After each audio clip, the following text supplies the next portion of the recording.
เมื่อนี้อุ้มลุงพาขี่รถไถเลาะลินตาดบ้านแกงไม่เหี้ยเองขี่รถไถคนอยู่รถไถขึ้นภูทางลำบากคุกคังขนาดโอ้ย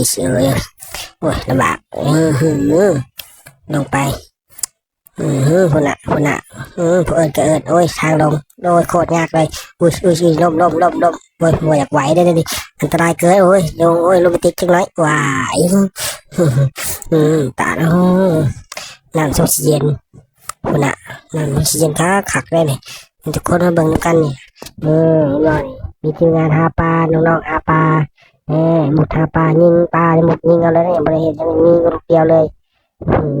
นี่คนน่ะได้ตัวหนึ่งนะอีวันน่ะ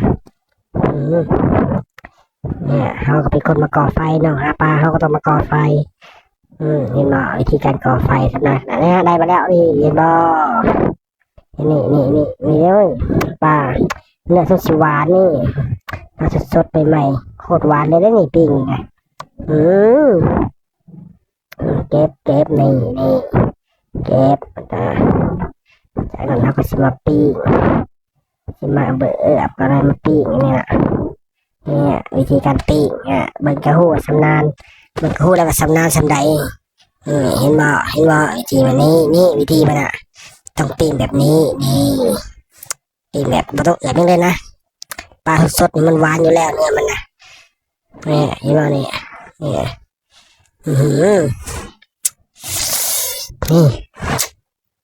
โคตรแซ่บเลยนะนี่แซ่บแน่นอนโอ้ยบอกเลยใครเห็นน้ำลายไหลแน่นอนโอ้โหโคตรแซ่บเนี่ยผู้ซอยเตรียมก้อยก็มีก้อยดิบๆสดๆเลยนะนี่กินดิบๆเลยจำเจียวผง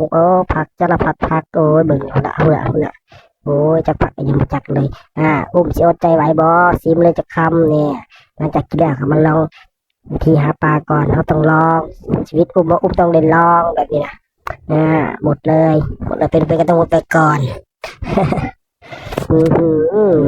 จากนั้นเขาก็มาหาเราถ่ายรูปบอกเลยวิวโคตรงามถ้าพระอยากไปเล่นกับไปได้เด้อสิบอกพี่กัดให้ก็ได้มันตั้งอยู่ที่เมืองสนาชมบูรณ์แขวงจำปาสักอยู่ที่บ้านแก่งใหม่เฮียไปเล่นได้วิวโคตรงามน้ำโคตรเย็นโคตรได้ฟิลเลยกินเบียร์เย็นๆบายบาย